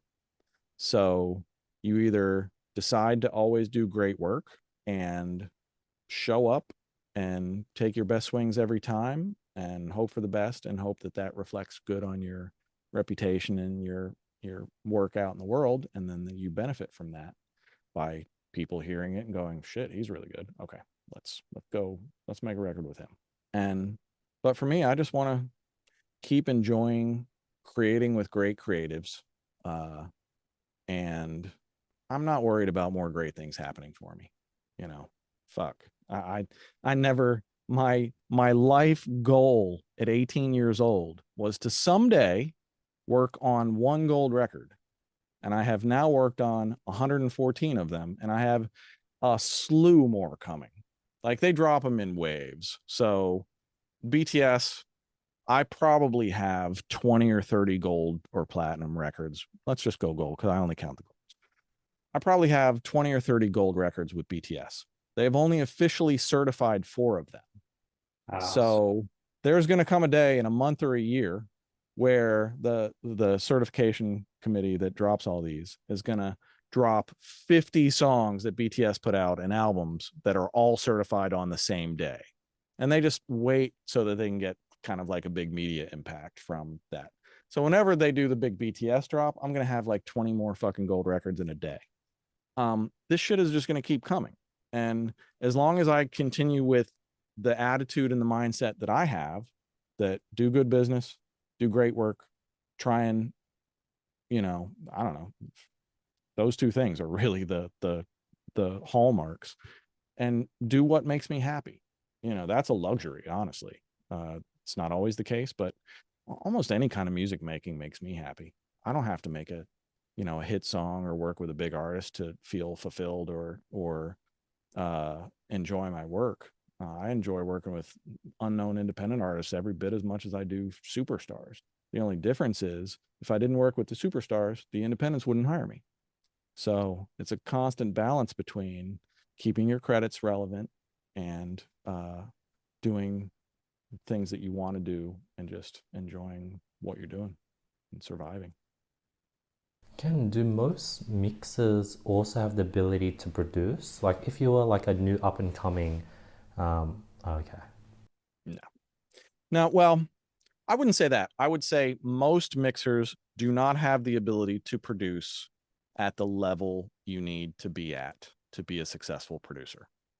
Doesn't mean you don't have production skills. Doesn't mean you can't produce. Doesn't mean that every now and then you might not smash one. But it means nobody's really checking for you as a producer. Whereas, and that's not every mix engineer. Like myself, Mike Dean, there's a whole bunch of mix engineers who have made the incredibly painful transition from only being looked at and considered a mix engineer to then being looked at and considered a producer. But usually, like, the music industry loves to just pigeonhole people. And that's been something I've probably subconsciously fought against most of my entire career, is just, I just want to do what I want. And I'm not a hip hop mixer. I'm not a rock producer. I'm not this. I'm not that. I am a producer. I produce music. And if that music happens to be hip hop and I can produce it, then I am. If it's pop or whatever it is. It's tough to make it in anywhere in the music industry unless you're fairly specialized, because, back to my friend Brian, nobody knows what 96 to 100% even sounds like. We're the only guys who can get it there sonically. So, Do you think the best artists have a jack of all trades where they sort of are very involved in the producing process? Like, does Taylor Swift, is she really like involved in the producing and mixing process, and she has knowledge in those things, but still lets you guys? I haven't been in the room with Taylor. I'm a hired gun for Jack Antonoff. But every artist is different. Some people like to be really involved. Some people are over the console, turning knobs and moving faders themselves, and letting the mixer do the majority of the work, but touching shit when they want to or need to. And some people are just like, look, I wrote it, we produced it, go mix it. Go, like, call me when you need me to come in and do vocals. I think, and again, every artist is different, but I would say, for instance, probably somebody like a Rihanna is not in the studio all the time. She's like, oh, they found another song for me. Okay, let's set up the session. I'm gonna fly in for this date. It's gonna be we're gonna be in the studio this day. That's like one day in a month, maybe. Maybe she's in the studio a lot. I don't know. But then you have people like Kanye, who coming up never left the studio. That was where he was all the time. And people find different ways to creativity. And some people crave the stage and hate the studio. Some people hate the stage and crave the studio. Some people are grinders. Some people are lazy fucks who happen to have an incredible pen. Everybody's different. And you can't be mad at the lazy fuck with the incredible pen, because that pen is incredible and mine is not that good. So what can you do? I mean, if being lazy and writing incredible songs made them millions, amen. But then there's other songwriters who are doing 2 sessions a day, morning and night, and 5 days a week, and they'll show up and they'll write and they'll leave, and then the producer will either finish the song or they won't. And if you're a writer and you do enough sessions like that with enough top tier talent, eventually you're probably going to start getting cuts. Ken, what's the favorite artists that you've worked with and why? Do you know who David Byrne is? Do you know who the Talking Heads are? Have you ever heard the song Burning Down the House? Burning down the house. Or so the Talking Heads were like the seminal 1980s MTV band. Yes. They had this song called Same as It Ever Was, which was huge. And now David Byrne has like a Broadway show, and he's been a legendary artist for years. The Talking Heads were huge. David Byrne was the head talking head. So I did a solo album with him, recorded and mixed it and played on it in 1998 called Look Into the Eyeball. I've worked with a lot of really fun, great, amazing artists, but David was the funnest 3 months of my life in the studio. He lived in Tribeca, maybe 2 miles from the studio, and he rode his bike to the studio every day. It's 10 speed, and he'd take his 10 speed up and he'd put it next to the microwave, and then we'd get to work. And like day one, he took my lunch order. He took the whole band's lunch order on day one and then took mine. And I was just like, okay, here's a star that I have been watching my entire fucking life, and he just took my lunch order. This is not going to be a typical session. I'm into it. And it was fantastic. He's such a creative, down-to-earth person. And one of the most exceptional qualities I thought of David Byrne was, one day he had to sing harmony lines to his song. I can't remember what song it was. The producer was Mike Mangini. So me and Mike are in the control room by ourselves, and David's on the other side of the studio glass behind the mic. And David's starting to sing harmonies. And so I hit record, and David starts singing. and his harmony lines are so off that me and Mike have to hide under the console behind the speakers laughing our asses off because it just sounds like a cow farting on a fucking record. And we stop the tape and David bursts out into laughter. And he's like, "Oh, boy, that was awful. Let me find that again." And he did it, and it was, less bad by 20%. Again, less bad by 20%. Again, less bad by 20%. And by the 7th or 8th take, it was perfect. And you will very seldom ever see an artist allow themselves to sound horrendous in order to get to the place that they know that they want to and can go. Because he's not a harmony singer, he's a lead singer, but he needed harmonies and he knows what those are. He's just not good at it. So he's like, okay, let me suck for 5 or 6 takes and then it'll eventually lock in. And I have such tremendous admiration for that, because I don't ever remember an artist sounding that bad, laughing themselves off, and then repeat until it's perfect. It was just beautiful to see. And that was kind of just a testament to how the whole project was. It was so much fun. He's such a great guy. That is so freaking cool. Last question. Who's sort of in your radar in the current sort of music space? I know when it comes to like hip hop, the 3 sort of headed dragons is Drake, Kendrick, and Cole. Who are sort of the up and coming people that you think, you have a good feeling about and you can see longevity from? I mean, I don't know about rappers. Artists in general, I think the kid Laroi is great. He's going to be here for a long time. Up and coming, Gracie Abrams opened for Taylor and was amazing. She didn't act. The show started early, so they did a duet of a Gracie Abrams song in the middle of Taylor's set. She brought her out, and it was brilliant. So I think Gracie Abrams has got a good run ahead of her. One of the kind of sad things about being really busy and somewhat successful in the music biz is you don't have a lot of time to listen to music for enjoyment. Most of the time I'm listening to music, it is to sharpen my ears to what is happening currently right now. So I might listen to the New Music Friday playlist on Spotify. I try and binge the top 20 or 30 on Spotify because that pretty much tells you, okay, the top 10 slots here are what the labels think they can push. Maybe the top 20. But after that, it's everybody just trying to get their best song on the playlist, but the money is really going into that top tier shit. So that kind of, you'll often hear a song on New Music Friday and then a week later you'll hear it on the radio, or you don't. And that probably means it didn't do all that great on New Music Friday or wherever they're test marketing, because they always test market singles and stuff. They don't, record companies rarely put out anything without having a fairly good idea of what they think is going to happen. I'm also a big fan of the kid Laroi. What is it? Like, does he just have a better ear? Is he a better singer? Like, does he have a big yeah. I think he just caught a moment and then somebody recognized that. Some girl discovered, I can't remember what the story is, but I think he's got just a great voice and he's got a great delivery of his voice. Mm-hmm. And I think his lyrics are really captivating and you really feel him in his performance. Like, I can't remember what his first really big hit was, but I mean, you could feel like you felt like he wrote that right after he went through it. And then he sang it right after he wrote it. And maybe it didn't go down like that, but as a listener, that's what I felt. I felt like, oh shit, okay, this guy is just letting it all out there.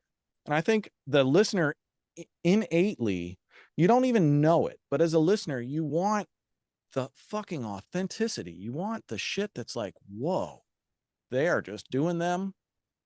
And whatever they're doing works 100% for me. And if anybody else tried to do that, it wouldn't work at all. But when they do it, this shit is magic.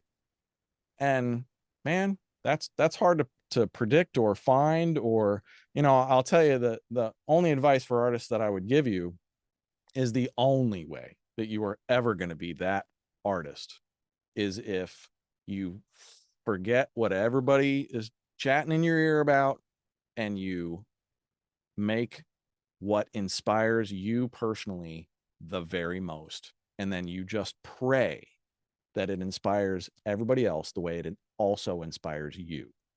And if it doesn't, keep trying, because it ain't easy to inspire anybody about anything nowadays for any reason. Nobody cares. Nobody wants to care. So, but if you get that one song that's like the moment, the Kid Laroi did, shit. But that his vocal delivery, again, a different person singing that song wouldn't have translated. The passion in that in that voice was what connects, and that's the artist X factor that you just can't describe. That's beautiful. Ken, where can people find more about what you're working on and just get more of this, get more of you? Well, youtube.com/mixing night. So I do mixing night first Wednesday of every month, 8 to 10 p.m. Eastern. It is a throwdown. Again, I describe it as like Howard Stern for studio folks. It's not a classroom at all. It's a lot of fun. And kenlewis.com is my main website. Everything kind of sources through kenlewis.com. And I keep all my credits posted and my current news. Socials are at Ken Lewis Producer on Instagram, Facebook /Ken Lewis. I'm pretty easy to Google. So, if you can't find me, you're not trying. Thank you so much, Ken, for your time today. I had so much fun. I love how real, raw, and honest you are. I think this definitely gives a lot of inside things. I think a lot of people that, I feel like this podcast will be evergreen, and I feel like a lot of sort of people in the music space will get a lot of value from this, just because you've been able to sort of really authentically just sort of give an inside look into your life, and I really appreciate the transparency. I learned so much. You have like so much experience. I could feel it, and just after this, like I found like a new love. Like I'm keen to just start listening to a bunch of songs after this call ends, and I've learned a lot about the space just from chatting with you today. So thank you. Well, Andy, thank you very much for the invite, man. I really appreciate it. It's been a great conversation. Thank you, Ken. Guys, if you made it this far, thank you so much for your time. Hopefully you guys got some value from this episode. Please let me know your thoughts. Please hit up Ken. Please click on all the socials. We'll link everything in the description below. I'll see you guys next week with another episode. Peace. Awesome. Thank you, Andy. Bye-bye.